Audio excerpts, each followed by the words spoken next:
Happy New Year! What is up, Pretty Fit fam? Welcome back to another YouTube video, the first YouTube video of 2025. This is gonna be such a great year. I hope that you enjoyed your holidays. I hope that you brought in the new year with your loved ones, and I hope this year is filled with blessings, love, joy, and success for you and those around you. Now, as you can see by the title of the video, we are gonna be talking about how to set realistic fitness goals for 2025. If you're new here, my name is Coach Ayla, and I am an online fitness coach for women, and I help women improve their confidence, lose body fat, lose weight, build muscle, build their strength, and become the best version of themselves. If you're interested in coaching or my This Is My Year fitness challenge for the beginning of this year,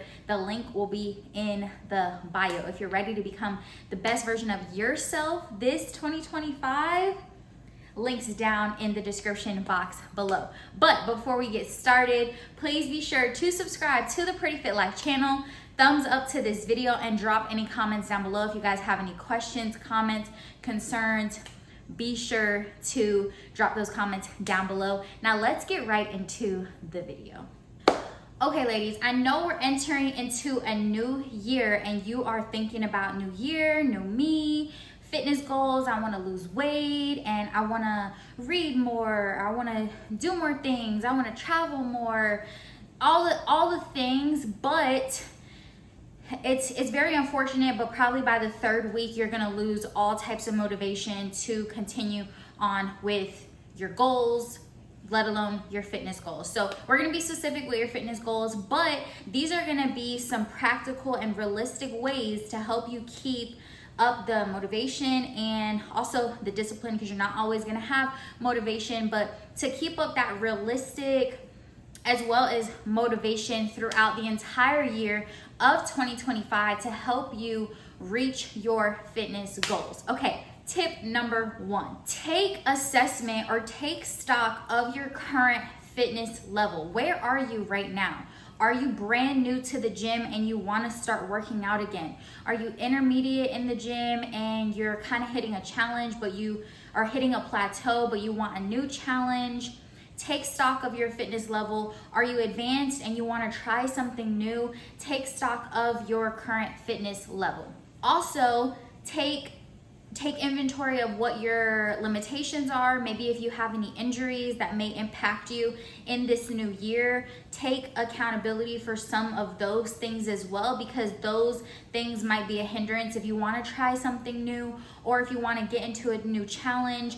Those kinds of different things are going to have an effect on your goals this year. So just looking back at your kind of portfolio and where you are in your fitness journey now is going to be a big help towards setting goals. And you can do this by tracking your measurements. So start by stepping on the scale if you would like to. You don't necessarily have to, but if you are attempting to lose weight, or maybe you are attempting to gain weight or build muscle, those kind of things, that number on the scale is not an important number, but if you plan to lose or gain, you are gonna wanna know that number. So start stepping on the scale. I also say to take measurements, take 3 basic measurements around your waist, around your hips, and maybe around your chest or one of your thighs.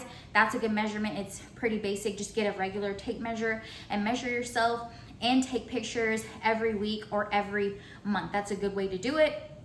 Also, write down the size of what your clothes are now. If you write down the size of your clothes and in 4 weeks, if they're a little bit loose on you, then you know you're in the right direction. Also, taking progress photos, like I just mentioned, taking pictures every week or every month is a very good indicator of you making progress. So do those kinds of things now, starting now, so you're able to track your progress and you have something to look back on. Also, another good way to track your progress, if you know your PRs in the gym, if you know how much you can lift in the gym, let's say you can squat 225, but your goal is to squat maybe 315 or deadlift that much. weight. Maybe you're into calisthenics or CrossFit. If you're into CrossFit, if you can do 5 rep max for whatever weight, it's important to have those metrics as well, those numbers as well, so you're able to track what you want to do, what you want to improve on. Maybe it's your run time. Maybe if you want to improve your run time for something, those are also good numbers to have, so you are able to improve on those numbers, because if you don't know the numbers, then how will you know if you improved or not? So make sure that you're tracking all of those things, whether it's your weight, your pictures, your run time, your PRs in the gym, photos, clothes sizes. Track all of those different numbers that you have. The more that you have, the better that you can look at your results and the more progress that you're able to see. So let's move on to number 2. Number 2 is going to be specific and measurable. Like I said in the beginning of this video, a lot of people tend to say they want to lose weight, or they want to be fit, or they want to get more fit or get fitter. That is a very vague and broad term. Anybody can use that term, but you're not being very specific or measurable on your goals. You're not really giving yourself a timeline or giving yourself actionable steps to take in order to reach that goal of losing weight or becoming more fit. So without saying I want to lose weight, you can say instead, being specific, I want to lose 30 pounds, and be measurable by giving yourself a deadline. I want to lose 30 pounds by, or you could say in a certain amount of time. You don't have to say by a certain deadline. You can say I want to lose 30 pounds in the next 6 months, or I want to lose 30 pounds by June 2025. So you have 6 months. So one or the other, but making sure that you're being extremely specific and you're giving yourself a deadline, because as humans,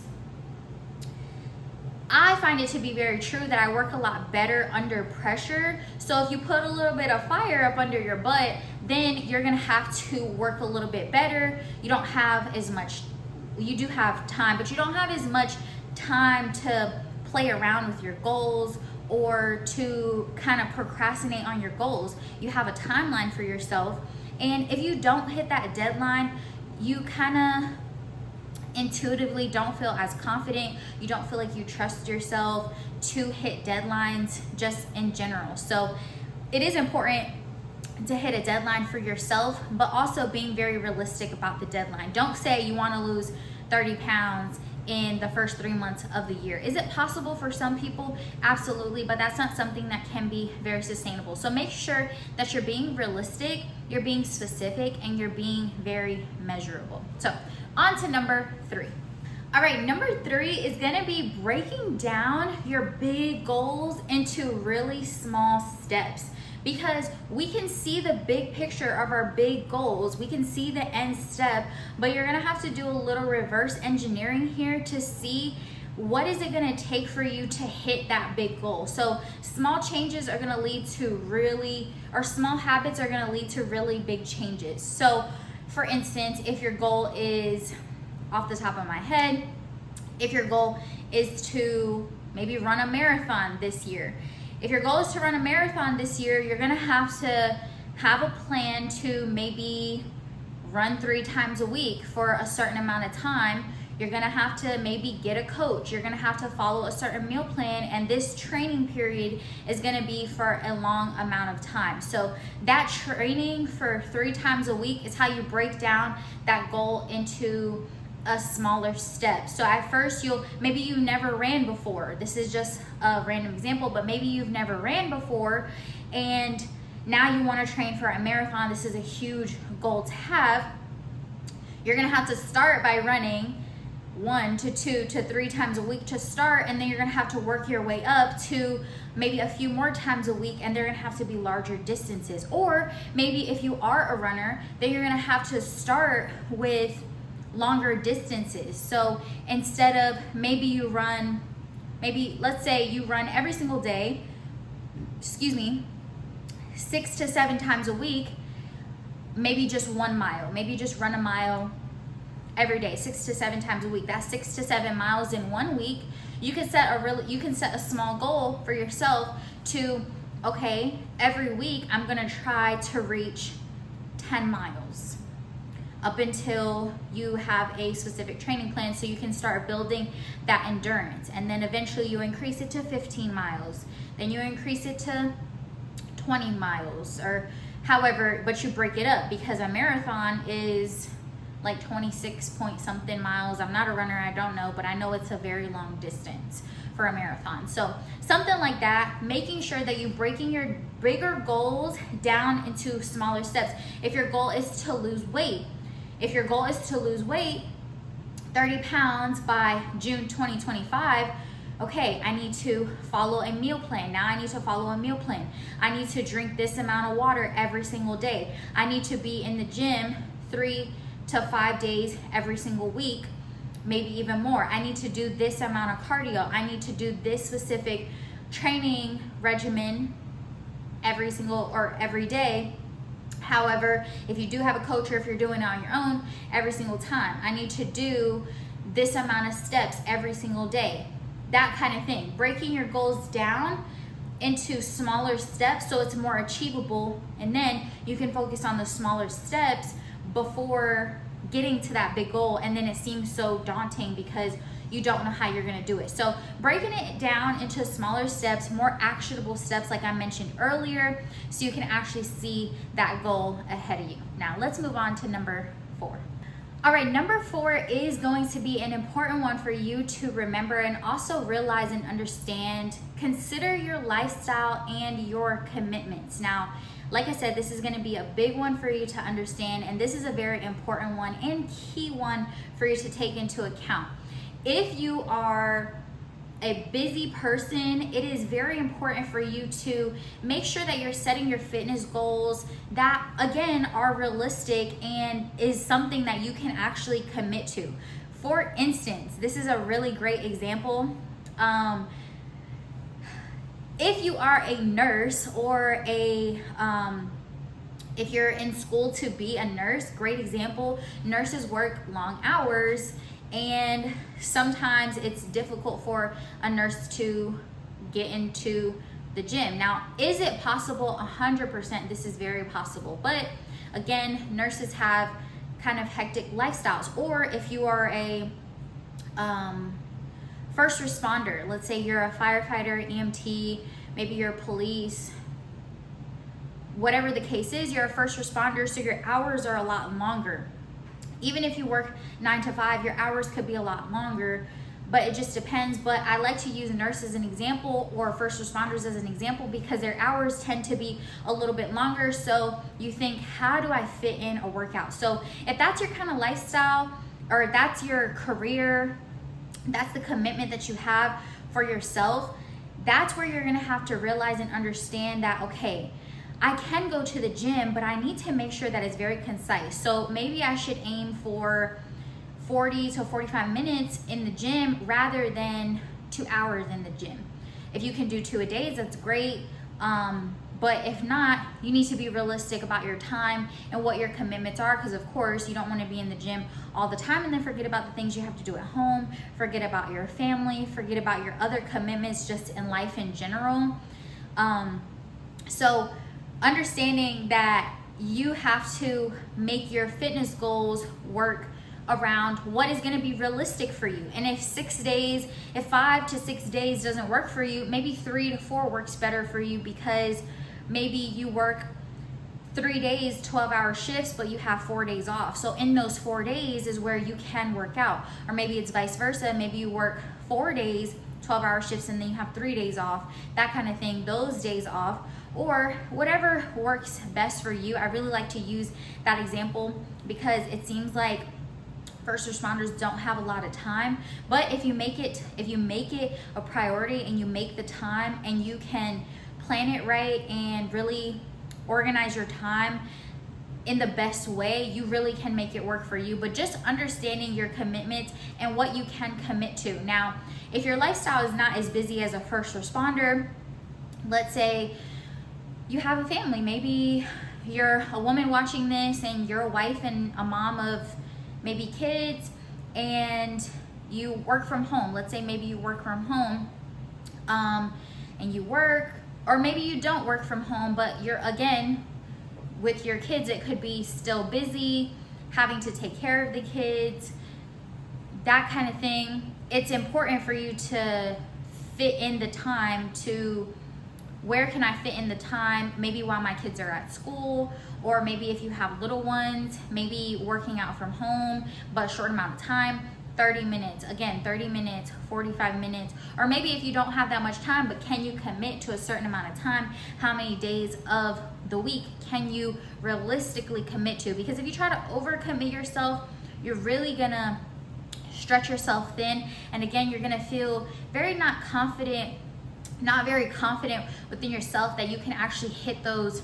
achievements every time you miss the mark on your goals. So if you say, oh, I'm gonna work out 6 times a week, but for the past 3 weeks, you've been only working out 2 to 3 times, like realistically, you can only do 2 to 3 times. You're just setting a really high goal for yourself. Now, if you can do that consistently, then you add another day, then you add another day, then you add another day. But again, being realistic about the time that you can commit to, what your lifestyle looks like, where you can get your workouts in, whether it works best for you in the morning, maybe it works best for you in the evening. It just depends on what your lifestyle and what your commitments are. Now let's move on to number 5. All right, number 5, another big one, is gonna be focused on progress, not perfection, this year in 2025. So one of the biggest ways that I can tell you to set realistic goals for yourself this year in 2025 is to focus on the progress and not the perfection. So if your goal is to lose 30 pounds by June of 2025, if your goal is to run a marathon this year in 2025, if your goal is to deadlift or squat 315 in 2025, any of those goals that you have for yourself in 2025, focus on your progress and not being perfect throughout this entire journey. It's all about the journey. And I know this sounds super, super cliche, but you're gonna learn way more on your journey than you ever will by just actually getting to the destination, getting to that 315 or running that mile or running that marathon or losing the weight. Did you learn anything? Did you build any habits that are gonna be sustainable for a lifetime? Because I say this all the time, this is not a 90-day challenge. This is not a 6-week shred. This is your life, and this needs to be a lifestyle for you if this is something that you're gonna commit to. Now, if you want to lose 30 pounds, obviously you want to live a healthier lifestyle. That is gonna be something, it's gonna be, again, it's gonna be a journey. It's gonna be hard to get that weight off. It's not gonna be an easy process. It's gonna be hard to get the weight off, but it's gonna be even harder to keep it off. So you have to keep up that same routine, that same momentum, those same habits that you had when you were losing the weight. Now, is it okay for you to be flexible? Yes, because again, progress, not perfection. This is something that you're gonna have to sustain for the rest of your life, keeping that 30 pounds off of you, right? So that's something that you have to think about when you're setting these goals, is focusing on the progress and not perfection. Not just that you wanna look good in a bikini by summertime. Like, obviously everybody wants to look good, but if it's surface level, if it's just about your physique, you need to look a little bit deeper. Focus on, again, the progress and not being so perfect. You're not always gonna have every perfect meal. Your workouts are not always gonna be 100%. You're not always gonna feel your strongest. You may not always get a good amount of sleep at night. Life is just going to life. That's just what it's about. But it's about the journey, how you get back up, how you recover from it, and what you're learning throughout. So that is a big takeaway here. So let's move on to number 6. All right, number 6 is going to be include variety in your routine to prevent boredom. Now, this is a great way to kind of mix up your routine, especially if you're not a beginner, you're intermediate, you're more advanced, and you're coming into 2025, or you're coming just into the new year with, you want a new challenge, you want to feel something fresh, you want to feel something new, you want to mix it up a little bit. Add some variety into your routine. Maybe try something new that you've always wanted to try. Some examples could be like maybe cycling or try swimming. Dancing is a good one. I love to, anytime I feel like bored with my workouts, I literally look up a workout on YouTube. It's a dance, like a dance workout, and I just dance literally in my living room. Like, I love workouts like that because it makes me feel good. It has this nostalgia of when I was a little girl and I used to dance as well. So just doing different things like that. Also, not moving with the season, but essentially moving with the season. So in the winter time, it's a little bit colder. So weightlifting, if you're not really into weightlifting, try weightlifting. Or as we start to move into spring in the near future, maybe try cycling outside or go on a walk outside. Or even if you want to go on a walk outside now, just trying something new that's going to kind of break up that monotony, that boringness of your routine, because at the end of the day, the routine is gonna get pretty boring. You're gonna get bored, but that's just what comes with becoming a better version of yourself.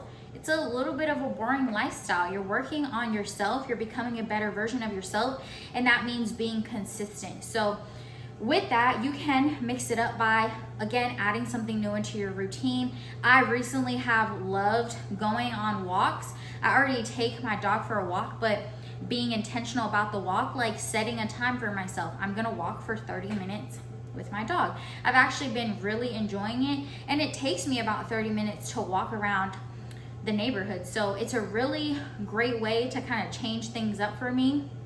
And I love doing it sometimes when it's not too cold, but that's a great way to add variety into your routine, into your fitness, if you want to try something new and to set realistic goals for yourself this year.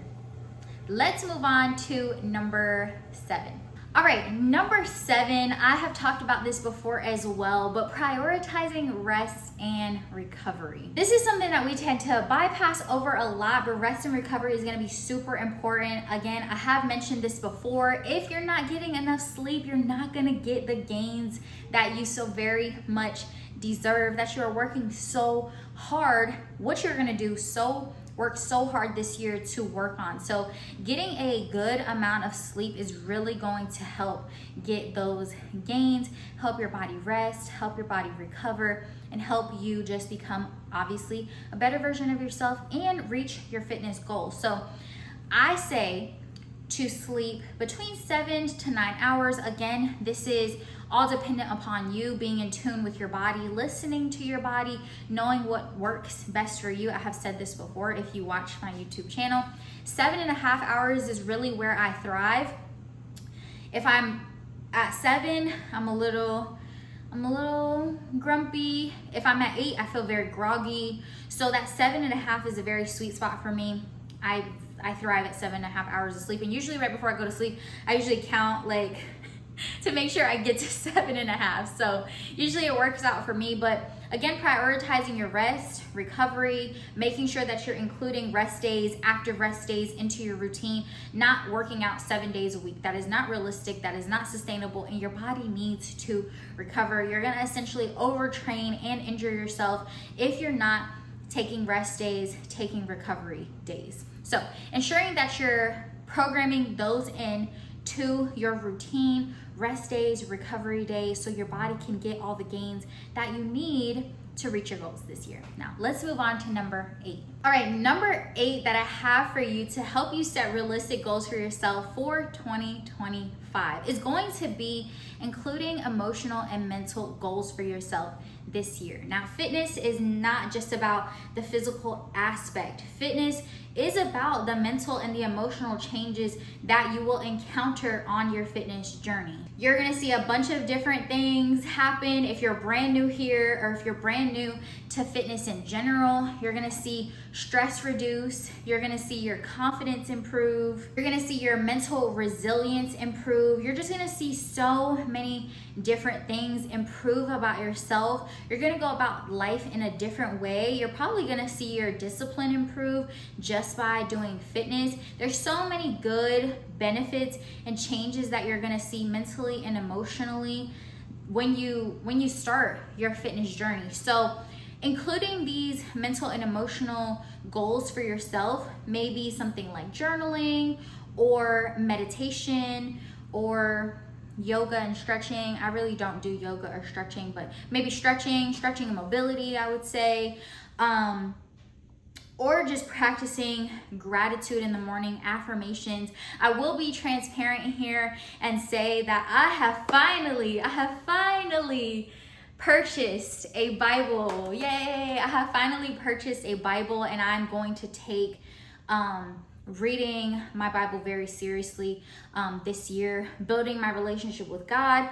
If you guys were on my channel, you know that I do have a relationship with God, but mentally and emotionally, I put a lot of that into my faith. I lean in my faith a lot. So buying a Bible was really important for me this year. So I literally bought one New Year's Eve, and I was like, 2025, I have to do it.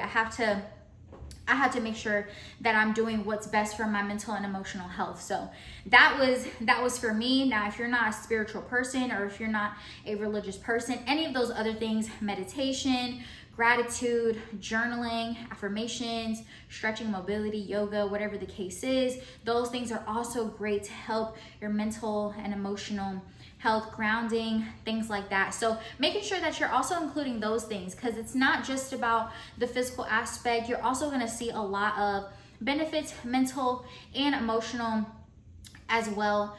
And you're also going to experience, of course, some bad things, because life is just going to life. But how you get yourself back to yourself essentially is going to be what's important. So setting those goals for yourself is going to be a good thing for you. So let's move on to the next one. All right, number 9. Now this is important. I should have said this in the beginning, but this is still very important. Setting SMART goals. So if you don't know the acronym for SMART, I'm about to break it down right now for you. I said this a little bit earlier in the video: specific, measurable, realistic. Those are some of the acronyms in the word SMART. SMART is going to be obviously specific. Define what it is that you want to achieve. Be very specific. Don't just say, I want to lose weight. Say that you want to lose a certain amount of weight. M, measurable.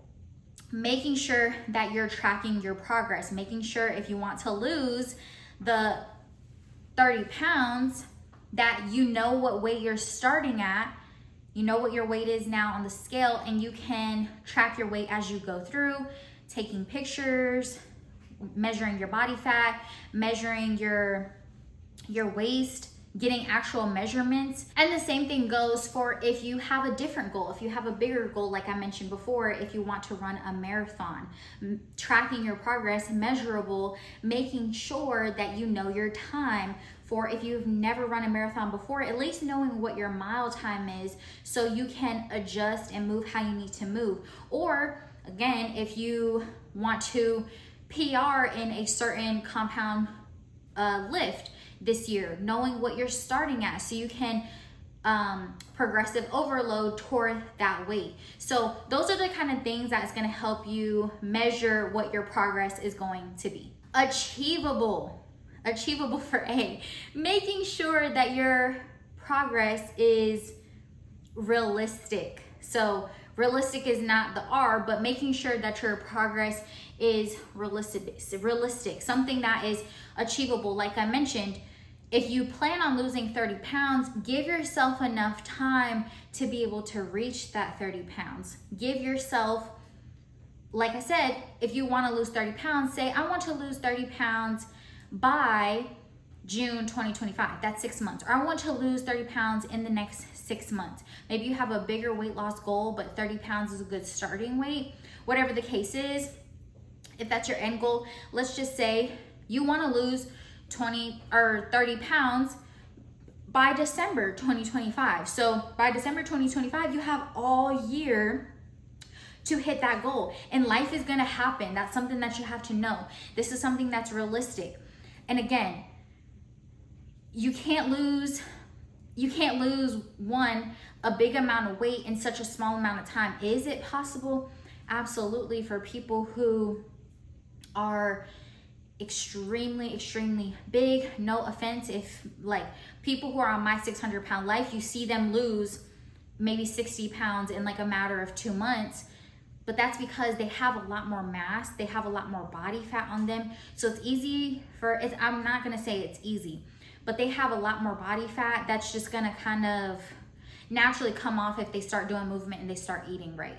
But as for you, if your weight loss goal is not that big, you have to put in the same amount of effort, which is still going to be hard. Not to say that it's not as much amount of effort. It's still a big amount of effort, but you have to be more specific. You have to know what you're wanting to do. You have to know the plan.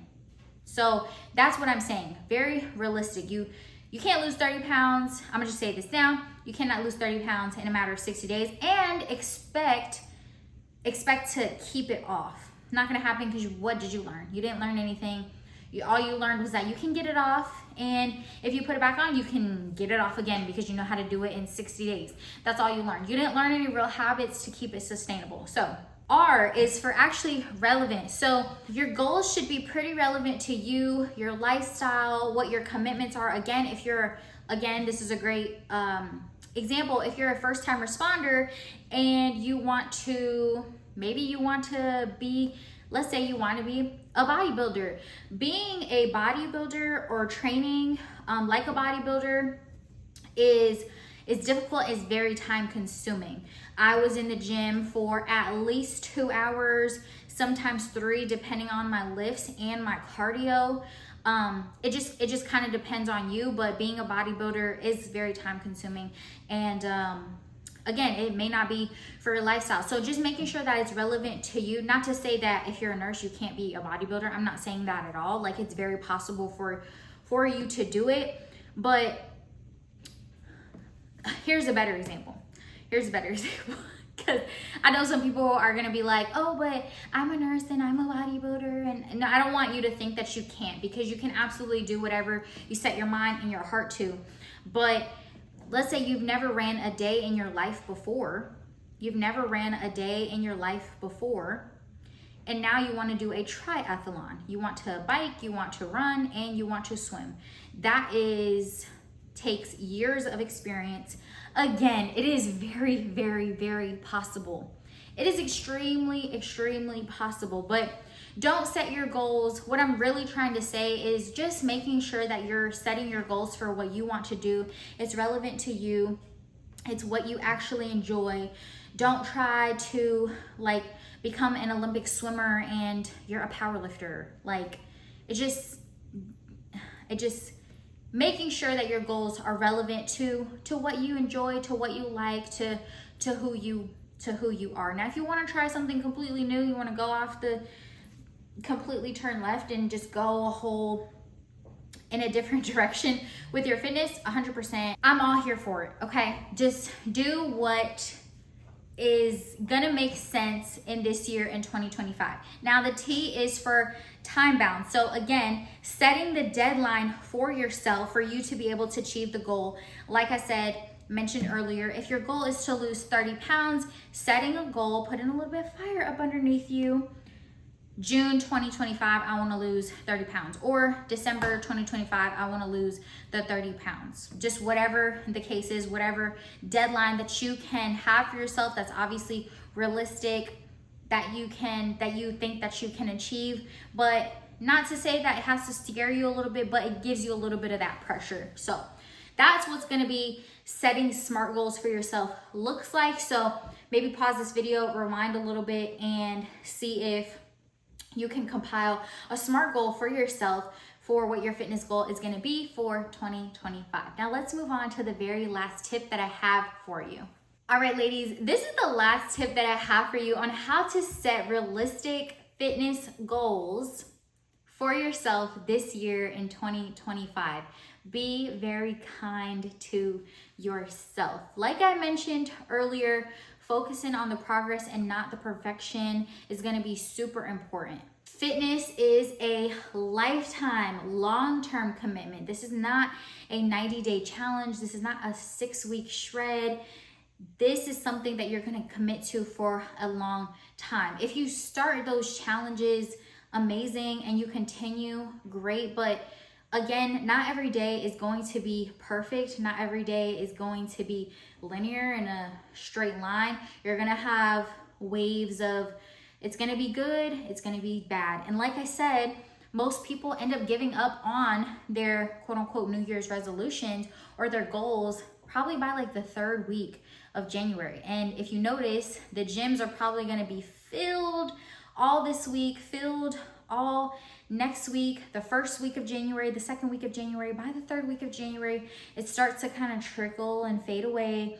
People kind of lose that momentum, lose that motivation. So just being extremely kind to yourself and knowing that this is a journey. This is not a one size fits all. This is not a one-time thing. This is going to be a lifelong journey, and this is going to be something that is going to change your life for the better. So just remembering to give yourself grace on your bad days, being kind to yourself, and knowing that you're showing up for yourself no matter what. Like always showing up for yourself, being consistent. Again, going back to the focusing on progress, not perfection. It's just a matter of just being consistent. Just continue showing up for yourself, and you are going to see yourself achieve your goals by the end of 2025 if you do the things that I just mentioned in this video. So hopefully these tips help you to set up your 2025 for success. If you found this video helpful, please subscribe to the Pretty Fit Life channel. Hit that thumbs up button and drop comments down below. If you guys want to see more videos just like this, or if you have any questions, comments, concerns, again, drop all those comments down below. And as always, stay pretty fit, fam, and I'll see you in the next video. Mwah.